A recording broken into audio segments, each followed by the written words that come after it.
तर बघा थोडंसं जरी कणीस निब्बर असेल तर मका भाजल्यानंतर जास्तच अजून निब्बर होती, त्यासाठी बघा चावत नाही. त्याच्यामुळं मी काय केले, आज मकाचं कणसाचं उपीट बनवले.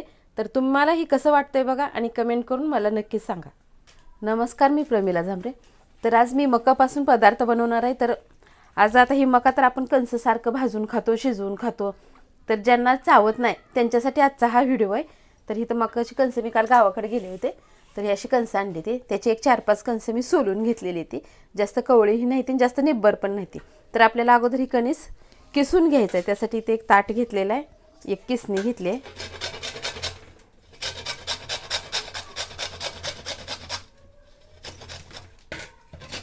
तर बघा असं किसून घेतलं. जी मकाचे जे दाणं आहे तर तेवढंच किसायचं आपल्याला, खालचं कणीस येऊ द्यायचं नाही. तर आता ही साईडला काढते आणि दुसरं कणीस मी किसण्यासाठी घेते. ह्याचं हे लालसर जी केसर आहे ती ही अगोदर पूर्ण काढायची, नाहीतर किसताना ही पण ह्याच्यासोबत किसलं जाते.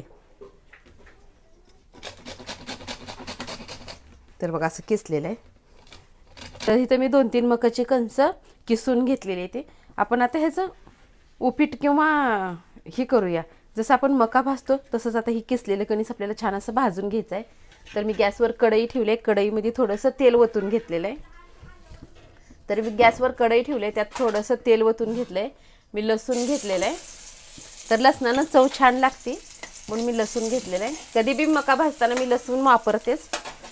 1-2 हिरव्या मिरच्या घेतल्या त्या. लहान मुलं जर असतील तर मिरची टाकूच नका.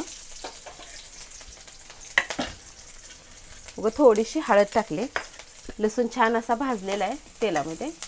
मी टाकते ही कणीस जे आपण किसून घेतलेलं आहे ती.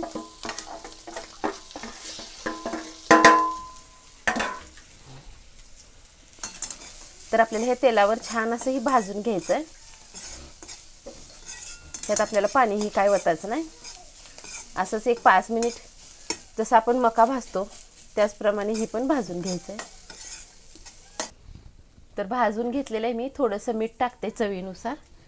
मीठ टाकून 1 मिनिटभर अजून छान असं मिक्स करून घेते.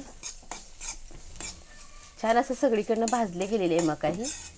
तर बघा घरात लहान मुलं असतील किंवा म्हातारी माणसं असतील किंवा त्यांना चावत नसेल, त्याच्याऐवजी ज्यावेळेस आपण मका सोलतो त्याला पण टाईम तेवढाच जातो. त्याच्याऐवजी किसलं तर आणि मऊ पण होतं, ही खायला छान पण लागते. ह्यात टाकून घेते आता थोडीशी कोथिंबीर आणि गॅस बंद करते. लय उशीर पण भाजल्यानंतर ही कडक होते, त्याच्यामुळे लय उशीर पण भाजायचं नाही.